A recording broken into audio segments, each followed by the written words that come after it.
Come and get started on a new mission, a new direction, a new intention. Welcome to 5.8G Alive at Connections 50 Plus. I am Terry-Ann Joseph Brathwaite. And I am Jennifer Gibbons Joseph, catering to all your prospects in the third act of life. Economic well-being, social gratification, personal fulfillment. Join us on Wednesday at 6 p.m.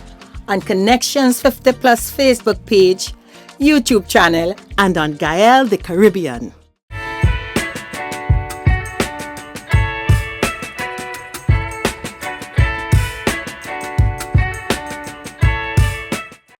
Hello everyone, tribe, welcome. It is Wednesday, so it is 5.8G Alive. And I am Terry-Ann Joseph Brathwaite, one of the creators of Connections 50 Plus. And with me as usual. Hi, good evening everyone. I'm Jennifer Gibbons Joseph, the other co-creator of Connections 50 Plus. Welcome. Listen, we have not a lot of time we have plenty to talk about, but we don't have a lot of time to talk in. Because today we are starting a series that continues on our gardening theme. Remember, we had a good time with gardening a couple of weeks ago? Mm-hmm. Good. So now we're getting into food. What's on that plate? And how can it help us to be really, really healthy? Jennifer, you excited? Definitely, I'm very excited because I just want I know I have to do things differently. I've already started looking at what's on my plate. Yeah. So I'm all excited to hear from the expert on that. Good. So it's an old friend, Mweia Elias, Registered Dietitian, and we'll have a good chat with her. But before we go on to that, very important, last week we said, is emancipation, we emancipating. So tune into this and get all the details. Okay.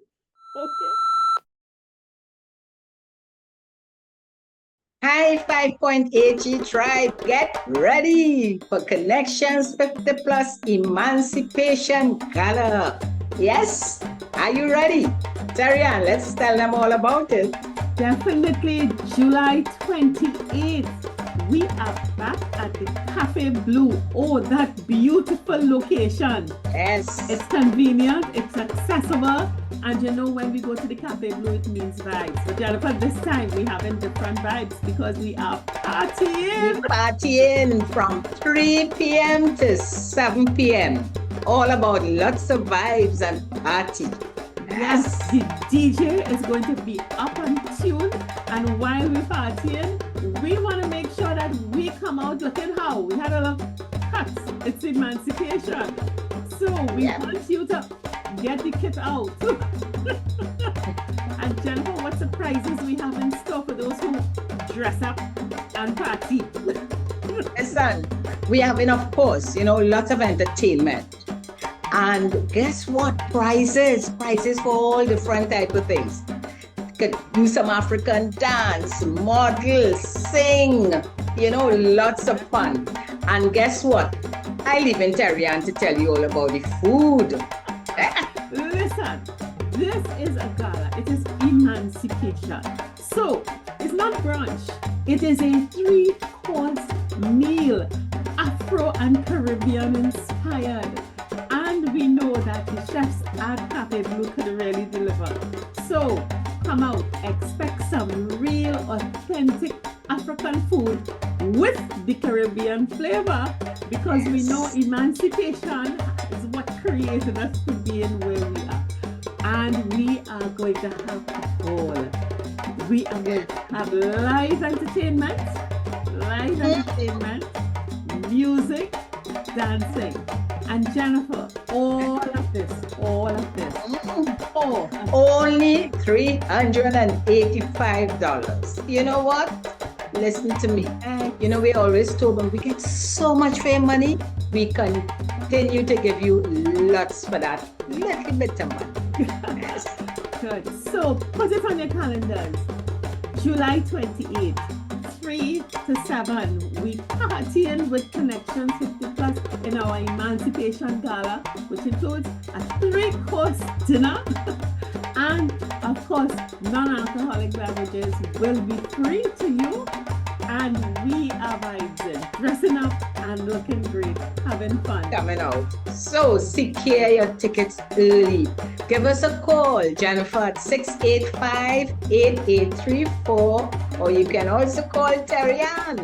682-9202. We're looking forward to vibing with you. Yay. All right. See you there. So, Jennifer, let us go and really get some in tune now with our dear friend Mweia Elias.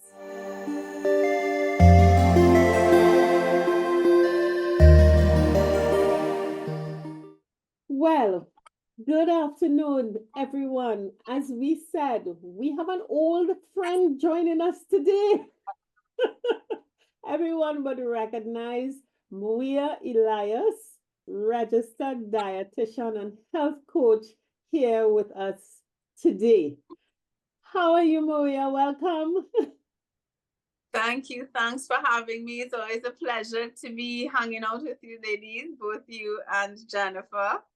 And we will. And the entire 5.8G tribe. Yes. But we just asked a question, and I think it's something that we need to given what we're going to talk about today. What's the difference between a dietitian and a nutritionist? Okay, good question. We can always start with that. So I use both titles. A nutritionist is really not a regulated term.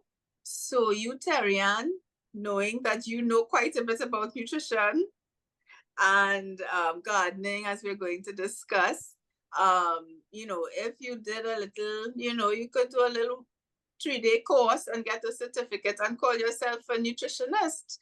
Yeah, Really? and you can, yes, you can. And you can go and help people with what you know, right? So anyone can basically call themselves a nutritionist. But I like the term because people identify with that term a bit more. Whereas a registered dietitian is someone who has gone to school, has at least a bachelor's degree, and has to also complete an additional internship, if you will, usually in a clinical setting, as well as a community setting, as well as food service. So it's quite a range of specialties that you have to cover in order to become qualified as a registered dietitian. So people tend to think of a registered dietitian as just a clinical. Nutritionist is another term that is used. So we do have a much more clinical background and can work in hospitals, work alongside doctors and healthcare professionals. They're registered under the Council of Professions Related to Medicine. So we are within the healthcare space. And so as a we have certain responsibilities in terms of continuing education. And really, we rely not on hearsay or just my opinion. We are obliged to share information that is evidence-based, so has been researched and has some backing to it, versus just, well, I think, and this is what works for me, So it's more of a professional qualification. Great, that explains it, because I really wondered, what's the difference? But I clearly see now that there is a big difference. Yes. Yes, oh yeah, good. And that's great to know, because what we're doing today is continuing, as it were, our series, and viewers would know, we did our fantastic series on gardening, from the ornamentals into the home gardens and the kitchen gardens. And we were looking at us in our age group. We looking good, we going around the place, but we have all kinds of underlying issues. And it seems that many of them begin or end or can be cured via our plates. And we also know that it's expensive. It seems to be difficult to eat well based on situations we may have we may think there's not a lot of choice. So we thought it would be great to have a discussion, Mweia, on this issue of what's on your plate with your wellness, but not stressing too much on suffering and doing without, and also looking at what foods are available locally, either in your market or that you could do gardening and the different groups. So how about we start by, I know you've recently done some work on what's on the plate and how well we feel. What is our state of play now, in your opinion, your professional opinion? So let me make sure I understand the question. What is our the state of our plate currently? What is our status, our age group? What is our health status? And what are we eating? What are we doing wrong or right with our eating? What kinds of issues are presenting themselves to you with our age group? Okay, good question. So when I think of my over 50 population, 50s, 60s, 70s, the issues that tend to come up, of course, weight is a big one, especially for the women. It tends to be weight gain, right? Because we're going into menopause, post-menopause, so there's the menopausal weight gain. For men, there's belly fat weight gain, but the men also tend to lose muscle mass. So our traditional Caribbean man in his 70s, when you look at him, if you look at their legs, are always the giveaway. They tend to lose muscle mass in their legs. So that is more obvious in the men. Women are losing muscle mass as well. But we have the padding on top, so you can't really, see it as obviously as in some of the men. So in terms of the weight, that is number one, probably, that shift. Then, of course, we have the chronic lifestyle diseases, which is your hypertension, your diabetes, your high cholesterol, and different other risk factors that are increasing your risk of cardiovascular disease, which is the number one cause of death. Yes, no matter how you spin it, it still remains the number one cause of death in our region for our people. So that is definitely a big factor. Another thing that's coming up more and more, of course, is mental health. Even within this age group, we have anxiety, we have depression, we have, going into early dementia, so that's also something that I think we don't talk about enough, and how, food contributes to that as well. So I would say those are some of the top things that present themselves in my work currently. Mweia, I am having you as my, let me say, personal dietitian from way back. I must admit that, what I find is difficult is that changing your lifestyle habits, and that goes in terms of even eating, because, some foods you just never liked. And then actually, and I don't know if this is a fact, and you can, talk on that too, is that you may lose the taste for certain things. Yes. Okay. Yeah. Something that you had liked or before, you're not like, don't like again, and this sort of, problems that we're having. So I find it very challenging, and I guess I speak for a lot of us within our age group, to change that way of eating and eat differently. We tend to say, well, that's it. This is how we are. We're gonna just eat. To lose weight, it might be quicker to go on some fast diet or something like that to lose the weight. How can we change that lifestyle habit in terms of eating and eating the foods that we should eat, especially if we know we have a certain lifestyle, disease. Okay, so I agree, definitely. Some of the major changes we see as we age, as we transition to, a different pace of life, I like to say, post-retirement especially, is changes in, as you said, appetite, as well as taste, as you said. So I see a lot of people losing the appeal of meat tends to be a common thing, as in, after a certain stage, some people say, I don't feel for the meat anymore. It's not that they intentionally want to become a vegetarian. Some may, and that's something that we love to talk about, how to do it in a healthful way. But I do hear that quite a lot.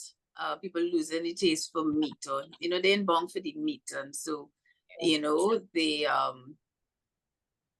that is it's okay in some sense if you know how to still meet your needs without the meat. But what tends to happen is that you just say, okay, well, I feel for the meat, and so you just leave it off completely without finding other ways to meet your nutritional needs, and your protein needs actually increase a little bit over age 60.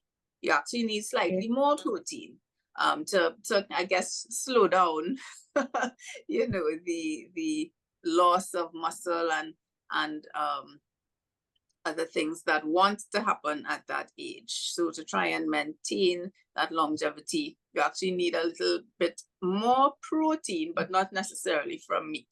So that is one issue that we can talk about. But the other issue you brought up that stood out to me is that at this stage, really, the emphasis should not be on dieting in that, cultural understanding of the term, going on a diet to lose weight, right? We want to really take the time to focus in on nourishing our bodies. And I think the simplest way to think about that at this stage in life is not about what to cut out and what not to eat. It's really about going back to nature, which is why I love this conversation we are having today, and how we can simplify the process of going back to nature, simplifying our meals, which works well because for many of us, especially women or men who cook as well, by this stage in life, sometimes you get tired. You get tired of all the cooking and all the fancy meals and cooking these big spreads and the Sunday spread. You've been doing it for years, and some people are genuinely tired, but they feel like, okay, well, what else I would eat? So, you force yourself, if you have family, you force yourself to do it for the family. But many people come and they say, I never would just start cooking again. And so I believe that what we're going to talk about today, the going back to nature, the planting your own foods, going to the markets, is really all about how can we go back to the simple essentials that Mother Nature provides us. Yeah. I love that. But something you said really struck me. That as we get, and this is how I am paraphrasing what you said, we're losing our mass and we're losing our mind. And the solution to both is on our plate. Yeah. Because at the end of the day, you're losing muscle mass, you're getting belly fat. And I'm wondering if the loss of mass has to do with less activities and being more sedentary. Yes, yes, of course. And the loss of mind. Could we quickly do the dietetical, whatever the adjective is, the link between dementia and nutrition? Dementia specifically. Okay. So let me just pin this up there as related not directly answering your question, and then I'll come back to dementia. So an interesting thing that you may or may not have heard is that Alzheimer's, actually, so not specifically, I don't know that I specifically for dementia, but I believe Alzheimer's, they are calling, and it's related to dementia, but they're calling it now diabetes type 3. As in, it's been shown that it is also related to dysregulation of glucose, but in your brain specifically. So the accumulation of those plaques that affect the brain function and the memory and all of that has been shown to be linked to, you haven't regulated the blood sugars over years, right? And increased inflammation, and that's the result of that. So that's an interesting, more recent finding, that they're understanding that, the excess blood sugar doesn't just affect, your eyes or your, getting the toe cut off or whatever, but it affects your brain directly, right? And the impotence for the men. Don't forget the impotence for the men. Yeah. Oh, thank you, Terria. Thank you. Correct. Yes. They're listening. We know you're listening, brothers. We know you're there. Yes, so it affects everything, really. So the dementia, of course, the diet plays a part, but really it's everything plays a part, right? Because you're looking at just the input into your brain. So as you get less stimulated, whether it's with exercise, which would affect your blood flow, whether it's with, just experiences, going out, seeing new things, learning new things, hearing new things, it all adds up. It all adds up over time to keeping the brain alive. Yes. Correct. Good. And I love what you said about Jennifer, you're going to ask a question before I get into the No, I'm just going to reinforce that, because I take this very seriously. I do believe that we have to look at what is needed, what we have to do. And I just see the importance of looking at what we eat. Because from just what you said there in terms of the Alzheimer's, Mweia, these are things, and I must admit, in growing up, I didn't hear, our parents just went along, they may be drinking the bush tea or going outside and taking bush, and then you may hear somebody have a heart attack, or, but not discussing nutrition, not discussing exactly how important it is as we age for us to look at what we eat and what we do, So I am really looking forward when you get into it, in terms of guidelines on the food groups, and how we could, help prevent, these lifestyle illnesses that we have. Yeah. So you made the point of diets are not necessary. Cut out this and cut out that and reduce this and reduce that is not necessary. It's not necessary to have bland, uninteresting, unappealing food. It's not necessary that everything is boiled or not. Steamed with no salt. No salt. So what does going back to nature mean to ensure that we have a good plate in front of us that will stop us from losing our mass and losing our mind? I just love that. So I want us to really stick with the theme word of simplicity. How can we simplify? Our taste buds have become so fancy over the years of, the restaurant food, right? That sometimes the simple meals, it may take a while for you to appreciate it, because your taste buds have been overstimulated by the excess sugar, excess salt, the MSG, all those excesses, right? So coming back to simple things. So if we can lay out a simple plate, right? Your basics, using things that are local to us. And I like to remind all my listeners that there are no fields of wheat growing in Trinidad and Tobago, anywhere in the Caribbean. So when I talk about local food, I don't include flour products. Yeah. Unless it's cassava flour. Unless Farine. cassava flour, the potato flour, okay. Right? Even rice, because we have rice, we grow rice here, you know. But we do not grow any wheat. Right? There's no wheat grown here, it's all imported. And sometimes people say, oh, I don't want all them imported fancy thing, quinoa and all of that, but they forget that the wheat itself is imported. Okay? So, and I don't know if anyone in the platforms, some of the older folk actually remember, as I met a guy, he wasn't that old, but he grew up in Icacos. So he was in his 60s, but because he grew up in Icacos, he said that, the flour mills people didn't deliver all the way down there. And so he grew up, even though he's only in his 60s now, he didn't know nothing about flour. He knew about making bread out with cassava.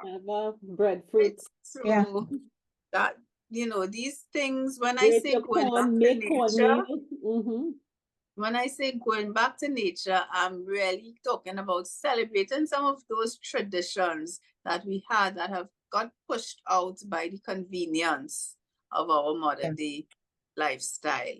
Yes, so let's lay the foundation of a plate, right? So what a basic plate can and should look like, right? So if you think about a circle, right, a plate, and you draw down the middle.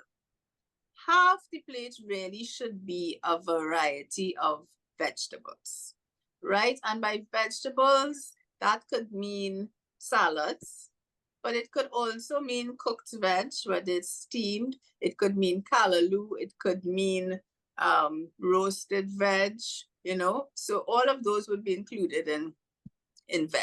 Now, we as nutritionists, we don't include peas with veg.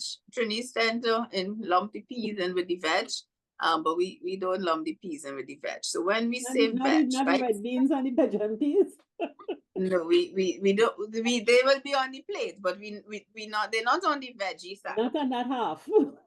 They're not on that half, right? So you have your half, and you're thinking color, right? So different colors. So as we go through our gardening, options and things we could grow, I want you to also think about color, because color is nature's way of saying, yes, eat me, eat me. That it made itself beautiful to stand out so that we'll know it has benefits, right?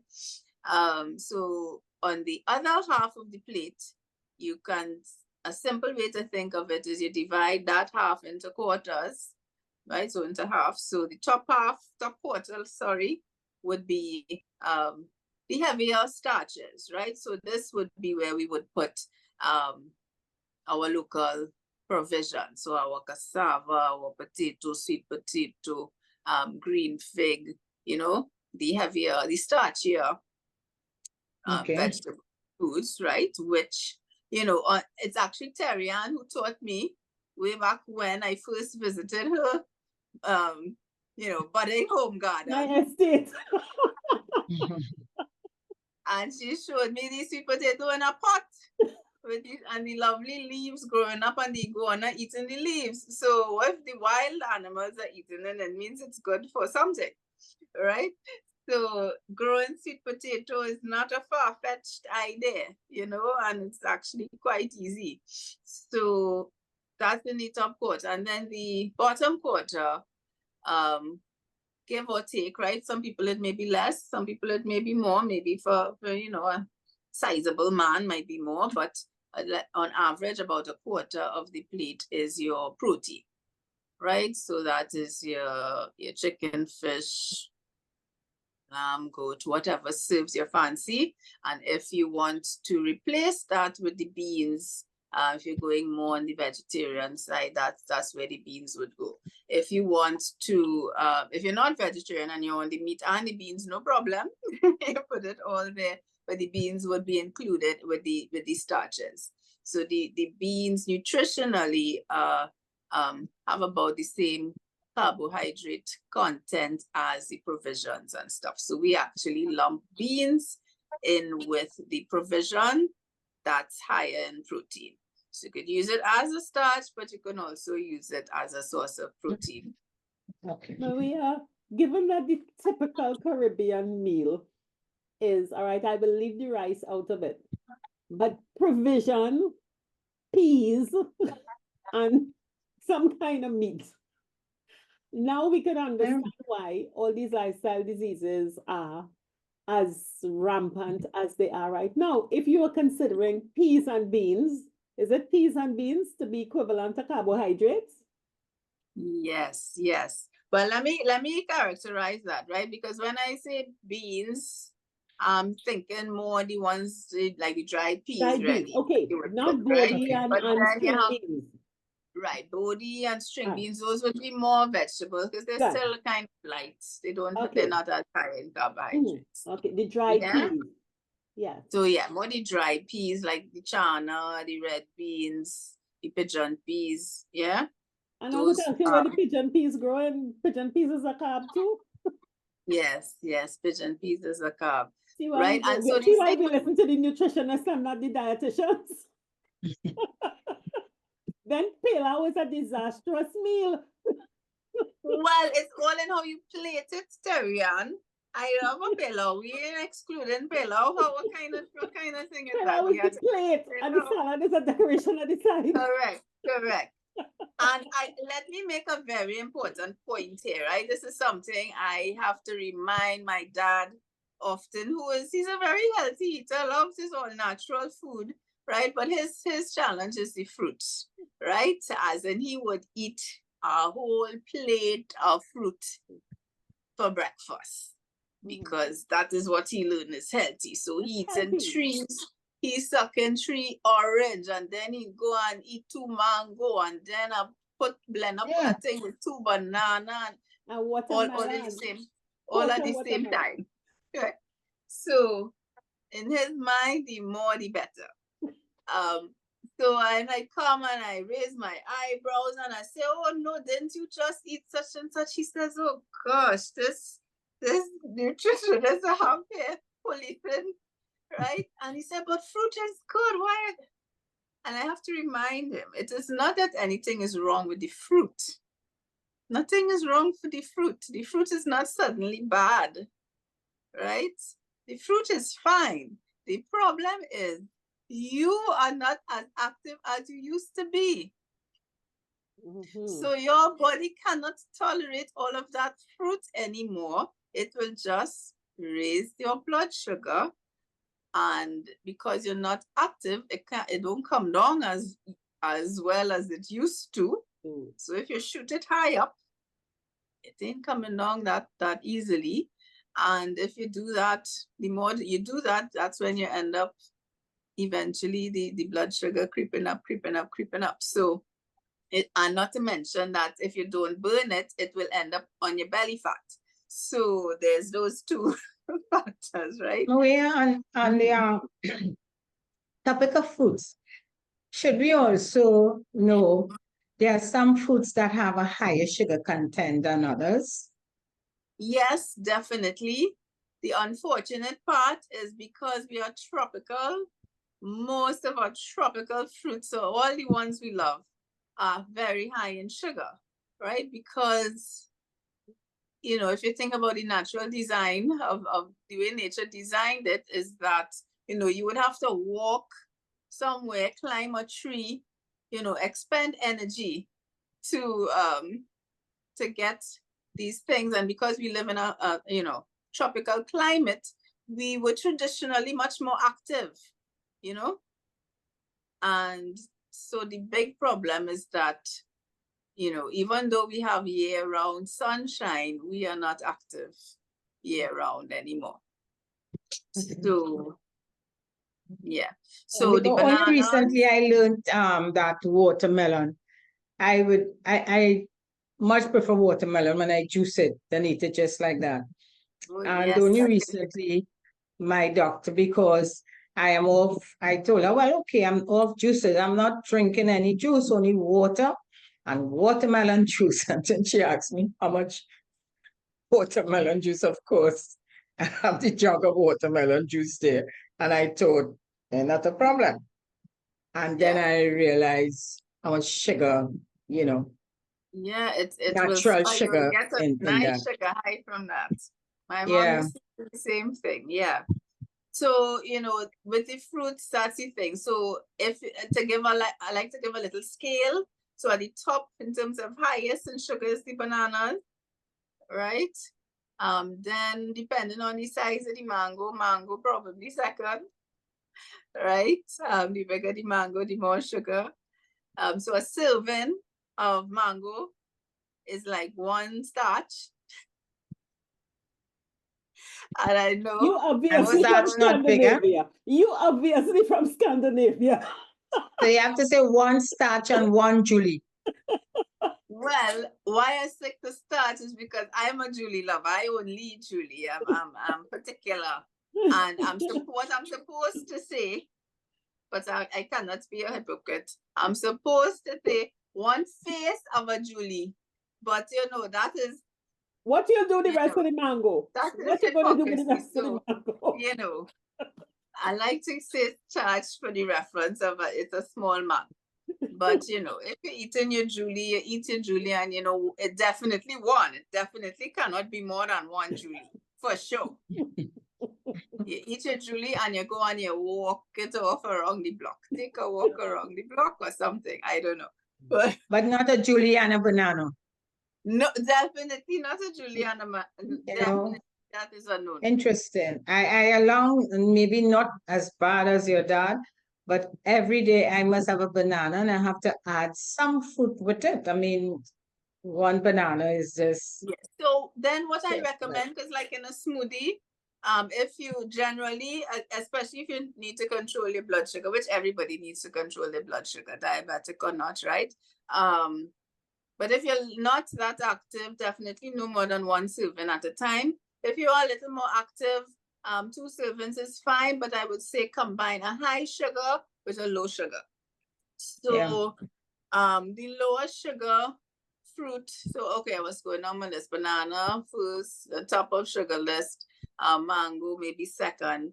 After that, it's, I would say maybe, I just going through the common ones, right? You have your water and your pawpaw somewhere in the middle. And the pawpaw, pineapple somewhere in the middle. Soursop quite sweet. So I don't know comparatively. I don't even know what would be a serving size of pawpaw of soursop.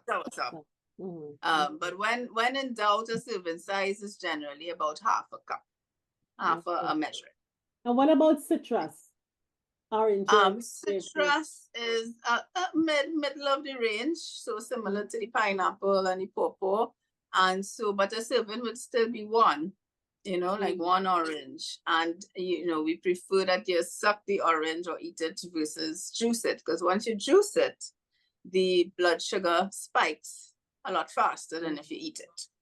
Right? So what about West Indian cherry, which is touted as very good for vitamin C. I am just waiting for somebody to start packaging and selling. We should be able to walk into our grocery and buy some West Indian cherry. It is fabulous. And so that is one of the lower sugar fruits. So lower sugar fruits would be our cherries, local cherries, of course, plums, pomerac, 5 fingers. So those are some of the lower sugar ones we can look at, right? So you may combine a banana with a pomerac or even pomsite, something like that. But I wouldn't combine the mango with the mango, with the banana, with the pawpaw, it would be too much. It will taste nice. Yeah. Some celery in it to balance it out. Well, so that is the thing, right? So coming back to the gardening, right? So maybe we can go into the types of the groupings of things we can find or grow in the garden or find in the market, right? So And Terry, and you, you have much more experience with the home garden than I do. Wait, So let's let put me a preface this disclaimer by inside of saying here. that Mweia talks about my garden as though there are real gardeners watching this program. My hit and miss activities. yes, but the point is you're doing it. You're in the Yes. game. You're in the game, Yeah. right? So,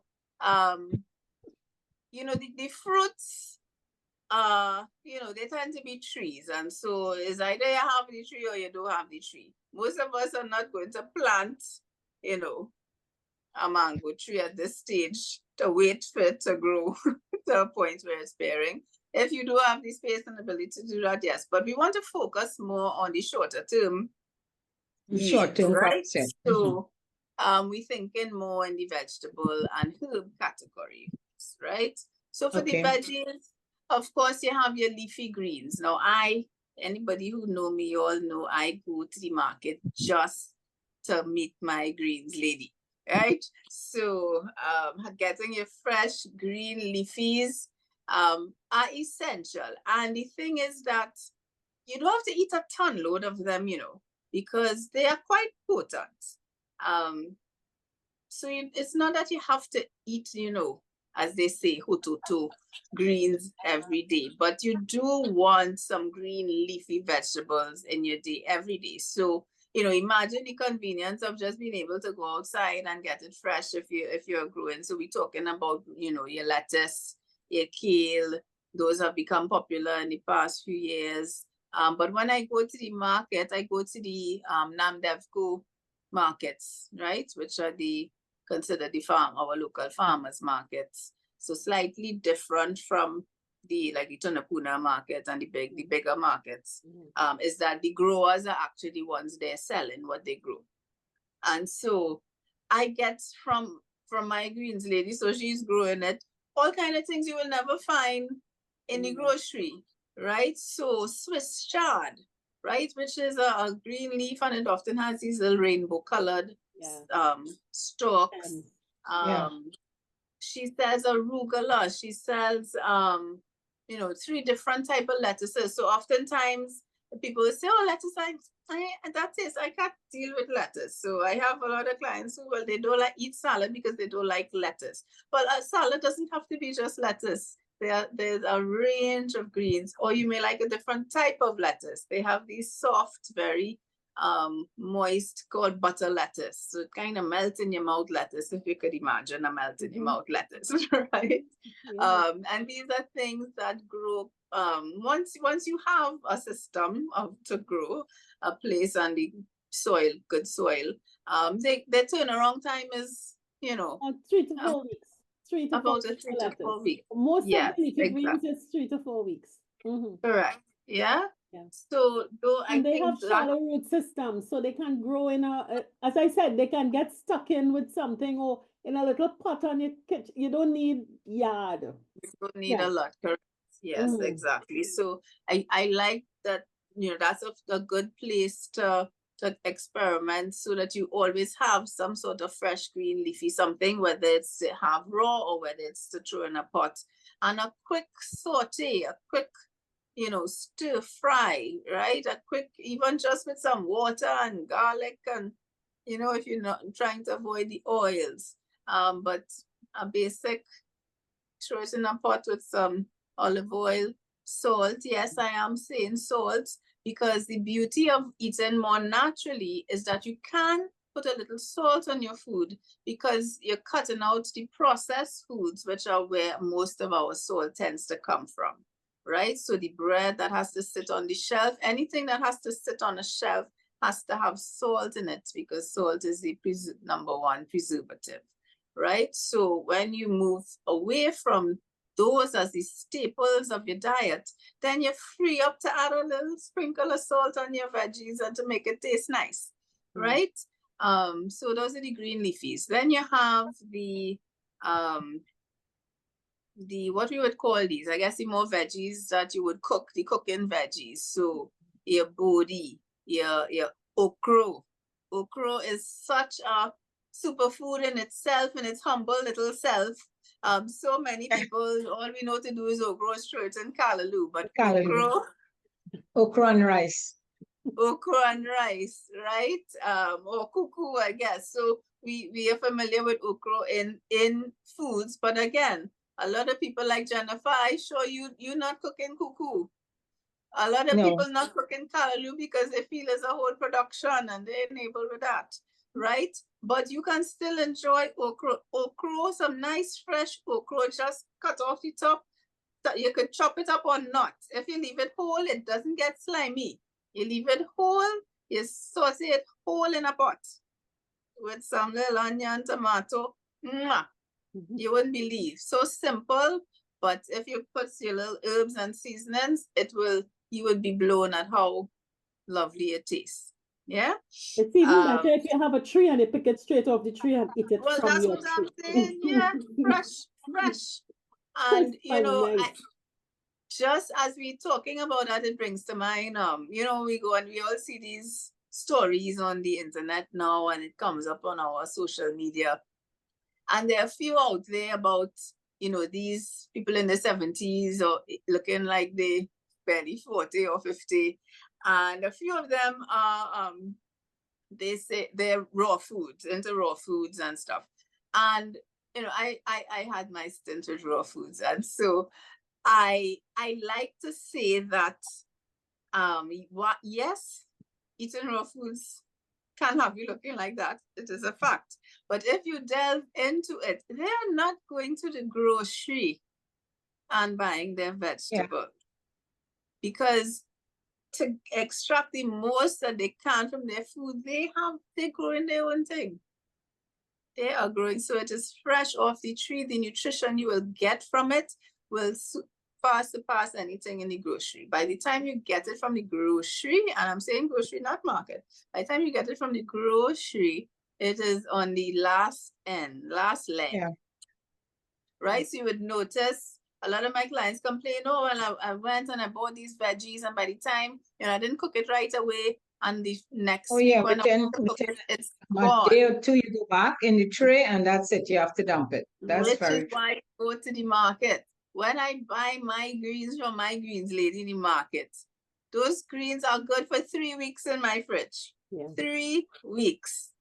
Right? By the third week, it's like, okay, I really need to cook it this week because it's starting to. But so ideally, I'll cook it within 2 weeks. But if you know, by chance I don't, by the third week, it's not dead. It still has life in it because it's fresh. I bought it fresh, right? Mm-hmm. So growing or going to the market is the way to go. Mm-hmm. Yeah? Definitely. Okay, where I reach on my plates. You'll have to keep me on track. We're getting into the cooking vegetables, our beetroot, broccoli, cabbage, cauliflower. Would you put corn here? Or would you put corn by the peas and beans? Corn, good question. Corn, we consider a grain, which is in the same category as rice. So it's a carbohydrate. Okay. And oats. Okay. So it's considered a grain, right? But as I said, it would be a better grain for us because it grows here than the flour. Mm-hmm. Yeah.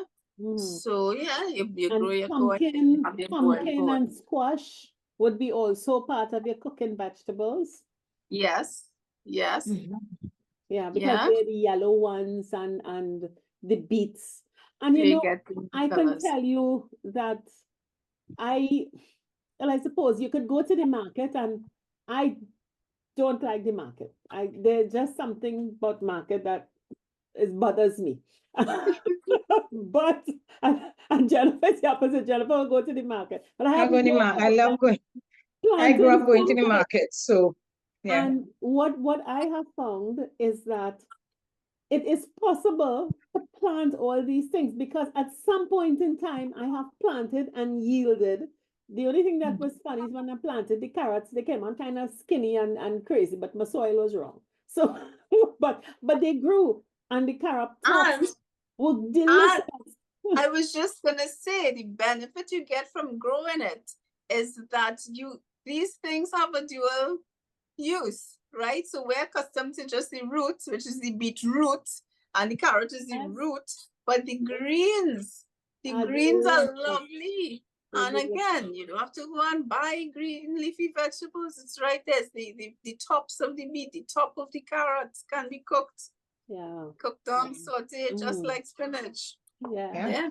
Remember, let's get into another area. And this goes back to, so we've talked about the cooking vegetables, we've talked about fruits, we've Yeah. talked about leafy greens, we talked about the beans. I don't understand these beans being part of the carbohydrates. I have a problem with that, but I'm not going to argue with you. You are the dietitian. Our herbs, Oh, because most people think of chive and celery. And let me ask a question. And shadow belly. Nutritionally, what do those herbs deliver to our systems? okay. So many of the herbs actually would be considered pound for pound. So like if you go on the internet, you see certain things like, your parsley and your cilantro, which, I used to say, well, don't talk about cilantro in Trinidad, but you can Yes, grow it, yes, right? And yes. it's not the same as shadow benny. It looks No. more like the parsley, right? Yep. But anyway, many of these herbs, pound for pound, would be considered high in things like calcium, magnesium, different zinc, lots of different vitamins and minerals. But the amounts that we use it in, it wouldn't really, I don't consider it a source of those things because you're not using enough for it to add much in terms of the vitamins and minerals, right? So to me, the power of the herbs, beyond the flavoring and the season, of course, it's making everything taste good, is that they are all in some way healers. So I like to think of the herbs as our natural healers, right? And Okay. yes, you could drink it in tea, but you get the same benefit from throwing it in the food, so you're getting the dual benefit of the healing properties as well as the flavor when you throw it in the food. But I believe everyone should have some herbs growing in the kitchen. As you said, it don't have to be a yard. It could be on the windowsill. It could be on the porch, Mhm. on the veranda. Mweia, Mm-hmm. I like that and I believe in that. But what I always interested in knowing is that, yes, I have all these herbs there. I have about 5 right now planted, and I would put it in the food when I do cook. But I'm not sure of the X. I hear you and I believe it, they have healing benefits, but I don't know what. I don't know Right. what aspect of healing, they're good Yeah. for. Yes. So let me go through some of my favorites then. So let's start with my ultimate favorite is rosemary. So rosemary, I try to, wherever I move, I have Taking a to little plant note a as you rosemary. speak. A Mhm. rosemary plant, it can grow quite big. And if you put it in the ground, it I will grow to be actually very have large. rosemary. Mhm. But rosemary, in a little pot is fine because not only do I love the flavor, so great with roasted meats and stuff, but those the little spines, you can just Needles. literally put that in your mouth and chew on it, and it's what we call a vasodilator.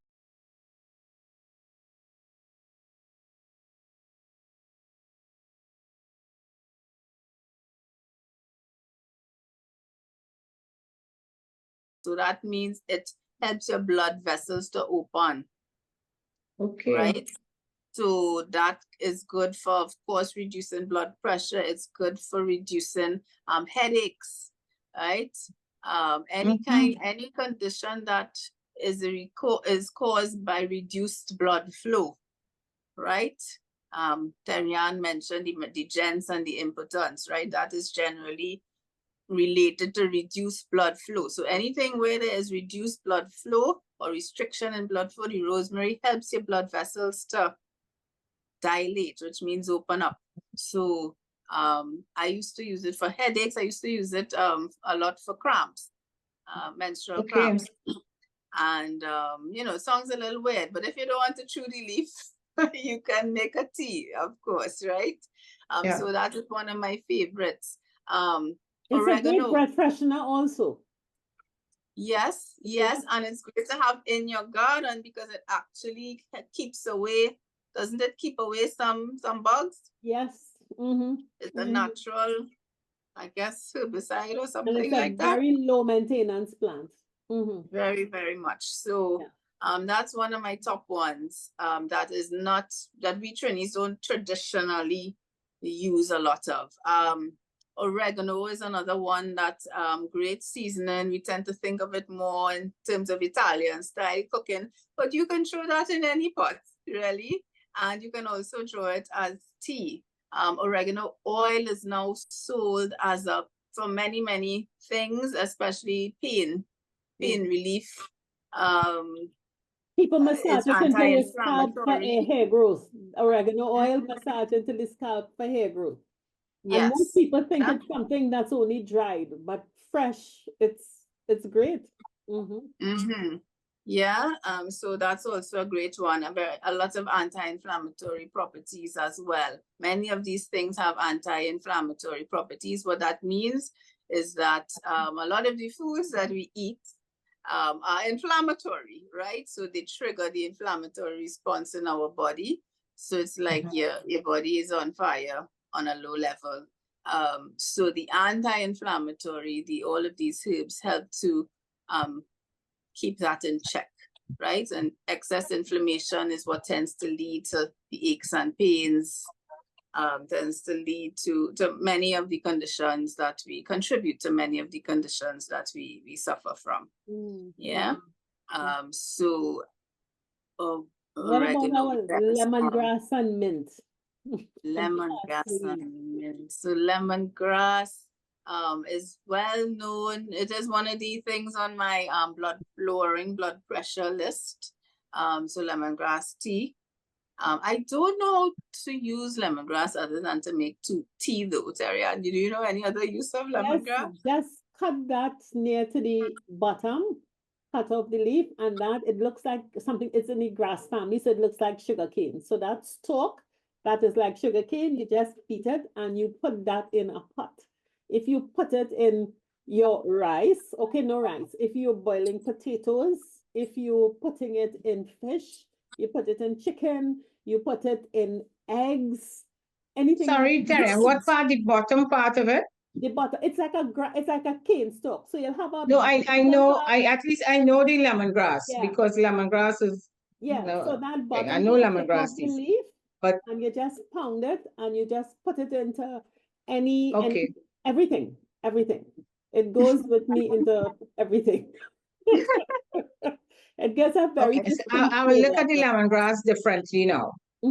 But that's one thing that I really just know to make. So that one is the thing. I have to identify with the oregano. I don't know which one. I have about 4, but I don't know about the oregano leaf. I'm not sure if I could identify it, but I have to look at that. But the thing about lemongrass, if we think of the flavors of Thai food, we think of the flavors of Asian food, and some of the more exotic curries, like if you get into real Indian curries, lemongrass the lemongrass is the ingredient. Okay. So we have lemongrass. Any other that? I think you mentioned mint and peppermint. Yeah, mint. Those are known for the teas, definitely for digestive issues, to help with a lot of older people suffering with digestive issues, excess gas. Fennel is another one I recently bought at the market from the herb guy at the market. It's easy to grow. Fennel. It is easy to grow. Fennel and dill, very easy to grow. Okay, I can't identify that. So when I go in the market, I will ask for that one. Yeah. So what else? You have sage. Sage is also grows quite easily. I actually have grown sage. So let me go back a bit. What is the fennel good for? Sorry, what's recommended, the fennel? Good for digestive issues. So like excess gas, excess belching, gas, bloating, So good for that. And again, can be eaten cut up raw, throw in a salad, but you could also throw it in a pot and you can make tea. So it's the multiple uses that I love with these things. Yeah. And Yeah. there's also basil. Basil is Oh, another one. I love basil. Well, I know the basil, yeah. Yeah. I love basil. Yeah. And basil is one of those things where it's almost like you have to have a plant, because when you buy it, it's so delicate, it doesn't last. So it always ends up spoiling on me and I get mad. It's a beautiful plant. I'm proud to say that of the things you're growing, I have about 90% in my yard right now. I told you all about Terrian. You're going to sleep on Terrian's garden. It is No, but quite don't talk about Terrian's garden. If people come to my yard, they will not see it because it's not concentrated and it's not organized. But you're That's right. okay. When you are cooking and you just run outside this morning, I was doing eggs and I just looked through the window and I saw my kale and celery. I just ran outside and I cut a couple of leaves and I cut a cauliflower leaf, chopped them up and threw them in the eggs, and it was great together with some dill. That's a recipe. You see So- how exciting Terrian's eggs are? So I going back taking my notes. Sage and basil. What is it known for? I really am not sure of the health benefits of basil, to be honest, other than the antioxidant, anti-inflammatory. It's a very green leaf with a high chlorophyll content or something like that. So to the So extent, it is about the size of a spinach leaf. So yes. it could actually provide the nutritional value because you eat it in larger quantities. I think Okay. that's terms. Yeah. The sage, I know it's cooking wise really good in chicken salad or any chicken dish. Pork. Oh, yeah, okay, white meat, okay. And again, I know it is good for different aches and pains. They tend to recommend it for. Yeah. Yeah. Yeah. So, and when we're coming down with the cold, we can't forget about all these little bugs going around, coming down with the sore throat, the runny nose. Sometimes, we all know about bush tea, but we think it have to be something fancy, Babwan. Not Babwan. Oh, sorry, wrong one. Babwan is for something else. But actually, it's good for your immune system as well. But the lowly parsley, your thyme, all of that in a pot is good for the cold. Well, that's what we're familiar with, the parsley and the thyme. Yeah. But I like Mweia, you list I have about 8 so far listed. Can we quickly go on to herbs. another powerhouse, because I'm looking at time, our aromatics, our peppers, our ginger, our turmeric. Oh, yes. Oh, and though they are so easy to grow, if you didn't know, now you know. Like, you literally just put it in the pot Stick it in the ground. and it grows. It does its thing because it's a root, so it knows what to do.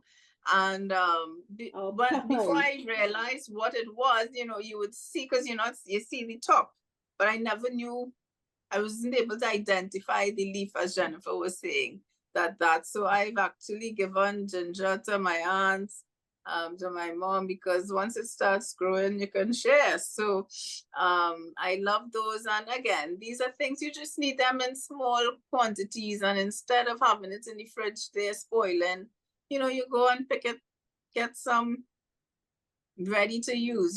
So ginger, of course, we know the digestive benefits, and there's something we didn't mention in terms of elderly. We talked about appetite, but we didn't talk about digestive issues. One of the natural effects of aging is that your digestive enzymes decrease. So that means we call that your digestive power. So you may be eating the food and you're feeling like it's not going down. It's, as we say, it's settled there. It's sitting right here, Yes, and it's sitting there for longer than it should sit there. And oftentimes that is a sign that the digestive power is decreasing, meaning your body's producing less digestive enzymes. And so, things like the ginger can help to support your digestion, Ginger right? and turmeric. Turmeric, not as much the digestive properties, but the turmeric we know is a superfood in terms of fighting inflammation. Yes, it's so powerful that I used to work with athletes, and even the sports doctors, when they would get injuries, they would boil pineapple skin and turmeric to help them recover from their injuries. So really powerful anti-inflammatory and to help with recovery. Yeah. Some pineapple skin when you're boiling ginger to make ginger beer, and even pineapple skin and some Moby makes a difference. It really does make a difference. Yeah. Interesting. I'll have to try that one. Yeah, just put some skin into them. It really does something. What about pepper? Hot pepper. We talk about hot pepper being good for all kinds of things. Well, yeah, definitely. So, but the amount of pepper you would have to eat to really get that weight loss benefit is quite a bit. So, we're not focusing on that so much, but, really high in vitamin C and a few other vitamins and minerals. So, yeah, it all adds up. And there's so many varieties of peppers that you can actually grow, and so you can have fun and I think when you grow these things, it makes cooking so much more fun, right? I am more of a creative cook, so I like to experiment with different things, and sometimes you're tired eating the same thing, but just let me use a different type of pepper today, and it will just change the flavor, and make it a little bit more exciting. So the peppers definitely, and you can do fun things like, the stuffed peppers instead of always having, the meat with, the traditional way of eating it. Yeah. Rice, peas, meat on the plate. You can, experiment with, okay, let me put it in the pepper and bake it, and it's completely different flavor, So I love the peppers, and, we cook with a lot of peppers. So why not grow some? Yeah. Tomatoes, of course, tomatoes and peppers. I've had a challenge growing terrier, and I don't know if this is an issue for you, but the birds seem to love it more than varieties with tomatoes, because there are at least about 10 types of tomatoes, and I will just say do another variety, because the big ones the birds tend to go after, the slicers and so on. But if you do cherry tomatoes, or you do there's a new tomato that is very resistant, they do quite well. So, and I don't think you could have one tomato plant. You have to leave fruit for the birds. I think if you have one tomato plant, nature and the iguanas will tell you, oh, thank you very much, none for you. No. But yes. I think this was really, we've run through so many categories of foods, from the aromatics to the herbs to the fruits, leafy greens, cooking vegetables, peas and beans, fruits and trees, root crops, salads. And the thing that stands out is that we forget how good these things are, and you're back to nature to not lose your mass and lose your mind. Yes, and it makes so much sense. Yes, and I have seen that, simplifying your plate to where you feel like, okay, I don't have to have the, not you have your pillow every once in a while, but it don't have to be rice every day.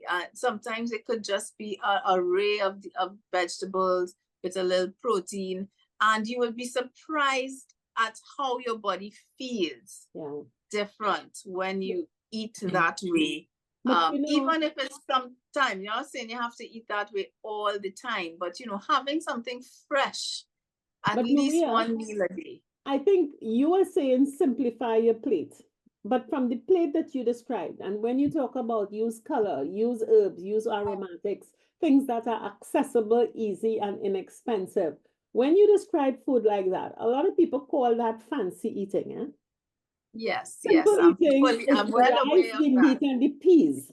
So you're saying Yes. simplify your eating, and in people's minds, they will think, well, simple means ordinary, bland, but they don't realize. When I say simple, I mean the preparation. So, as in, a lot of people, as I said, they come and they say, I don't want to cook. I don't like the cooking. And I'm like, no problem. Because to eat a cucumber, you get your knife or your vegetable peeler, you peel it, you eat it, right? So when I say simplify, that is what I mean, as in, no long hours cooking and you steaming don't have to and pressure spend cooking. hours on It's Yeah. time.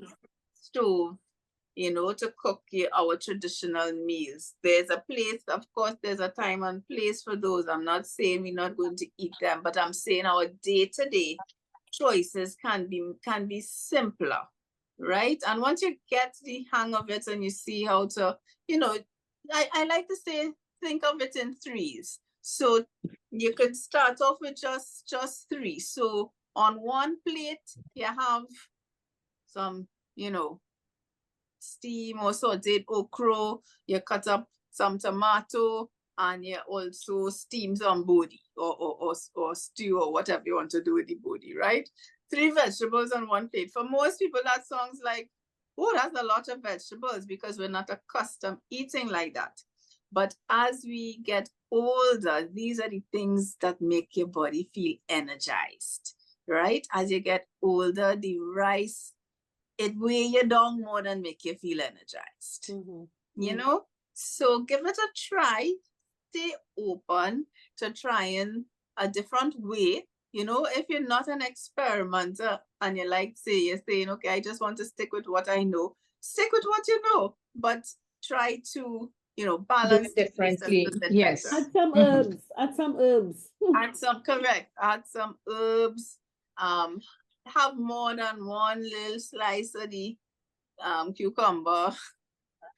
It shouldn't look like decoration, right? It should be a substantial beetroot. Yeah, piece of part beetroot. of the meal. Oh my God, I didn't even talk about beetroot. Beetroot is like my heart. Oh gosh, I love a beetroot. Boil it, roast it, blend it. Beetroot is actually, I would have shared with you, Tariana and Jennifer, before we came on, that I spent a lot of time and heart creating a program for blood pressure using natural approaches to help reduce and control blood pressure. And beets is at the top of the list. Beets has a very unique property in that it contains nitric. When you eat it, your body increases the amount of nitric oxide, which again also helps the blood vessels to relax. And I've had clients who didn't know about it and they tried and their blood pressure had been here for years. And he called me and said, I just make that beet smoothie and I went and checked my blood pressure. My blood pressure hasn't been this low. So it's almost instant, right? It's not okay to do it for a month before you see a difference. Some people see a difference almost instantly. And you would not believe how many people, local, have never had beets. You would not believe. And that's another thing that's easy to grow. Easy to grow. Yes. Yes, and available in the market. It's there in the market. Yeah. Yeah. Yes. No. So definitely lots of potential. I would like to issue a challenge to all of our viewing members and everyone watching our show today, which would be to pick one vegetable or herb that you have never tried this week and incorporate it. So on your next visit to the market, look for something that you never tried before. And, if you don't know what to do, it's called Tariana. And I was going to say, Mweia, you'll have to help me with that. You'll have to help me find a vegetable that I haven't tried. Mweia, really definitely take up the challenge. I really enjoy, especially the benefits. As I said, that's always my thing. I use it, but I say I'm not sure. Now I know definitely what to concentrate on. Beetroot was never a thing. I know of beetroot. I grew up with beetroot. You cut it up small, small, and put it in the potato salad. That was it. That's it. Right. That's it. Or you slice it, understand? Like how you slice sweet potato, a slice of sweet potato, a slice of beetroot, that sort of thing. And I never fuss on beetroot, but clearly, especially with my issue being hypertensive, I think it's quite interesting. I like your listing. This especially for me, the herb listing. I'm Yeah, going to yeah. add more, and I have about 5 that day. Now I'm encouraged to go and pick a news. Before Yes, then, yes, I'm not too sure. Now I know why I'm picking it, why I'm yeah. using it. Yeah.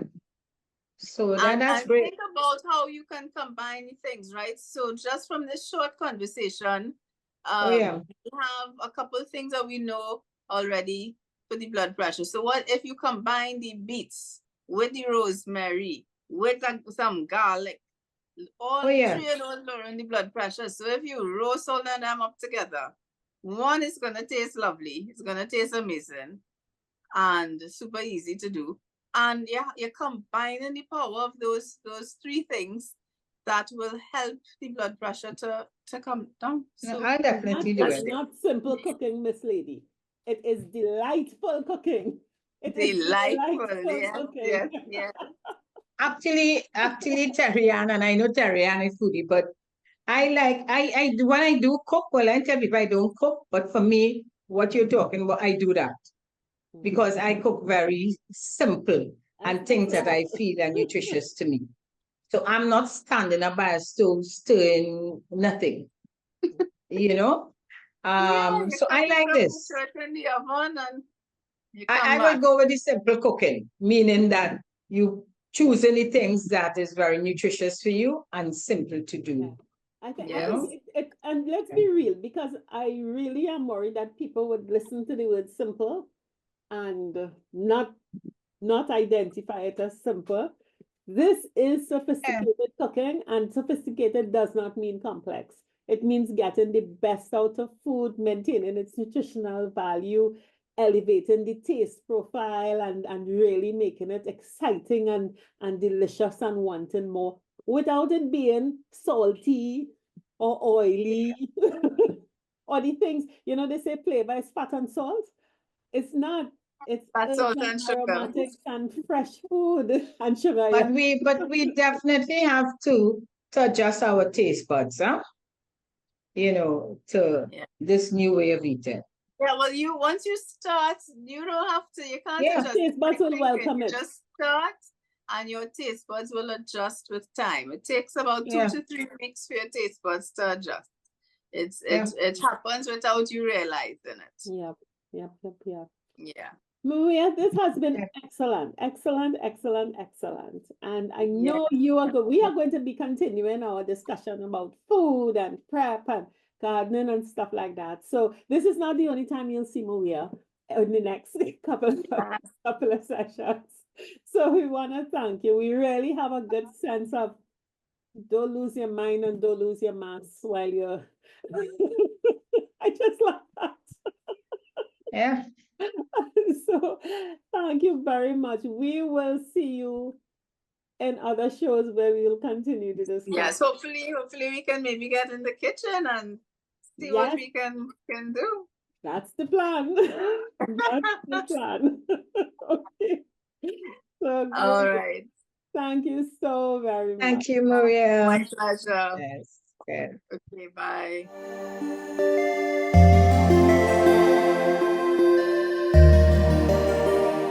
What you thought about that discussion? Well, I learned a lot, and I'm definitely going to put some things in practice. I'm all excited. I'm really excited because it's time that I eat right and look after my health. Yeah. But I certainly don't intend to lose mass or lose my mind. So back to nature for me. Yeah. So as we go, taking another reminder of July 28th, We emancipating, we dressing up, we dancing, we singing, we eating. Go in and have some fun. Yeah. Some real fun. So until next week, when we continue this wonderful season of food and gardening and cooking, here's your reminder. Bye. Bye.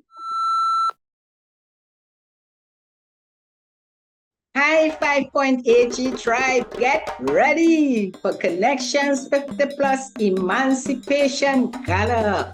Yes, are you ready? Terry-Ann, let's tell them all about it. Definitely July 28th. We are back at the Cafe Blue. Oh, that beautiful location. Yes. It's convenient, it's accessible, and you know when we go to the Cafe Blue, it means vibes. But Jennifer, this time we having different vibes because we are partying. We're partying from 3 p.m. to 7 p.m. All about lots of vibes and party. Yes, the DJ is going to be up and tuned, and while we're partying, we want to make sure that we come out looking how we had a lot of cuts. It's emancipation, so we want you to get the kit out. And Jennifer, what surprises we have in store for those who dress up and party? Listen, we have enough course, lots of entertainment. And guess what? Prizes for all different type of things. Could do some African dance, model, sing, lots of fun. And guess what? I leave in Terry-Ann to tell you all about the food. Listen, this is a gala. It is emancipation. So it's not brunch. It is a 3-course meal, Afro and Caribbean inspired. And we know that the chefs at Cafe Blue could really deliver. So come out, expect some real authentic African food with the Caribbean flavor, because we know emancipation is what created us to be in where we are. And we are going to have a ball. We are going to have live entertainment, music, dancing. And Jennifer, all of this. Only $385. You know what? Listen to me. We always told them we get so much for your money, we continue to give you lots for that little bit of money. Yes. Good. So put it on your calendars. July 28th. 3 to 7, we partying with Connections 50 Plus in our Emancipation Gala, which includes a 3-course dinner, and of course, non-alcoholic beverages will be free to you, and we are vibing, dressing up and looking great, having fun. Coming out. So secure your tickets early. Give us a call, Jennifer, at 685-8834, or you can also call Terry-Ann. 682-9202. We're looking forward to vibing with you. Yay. All right, see you there. 50 Plus Tribe, and follow us from Trinidad and Tobago and the Caribbean.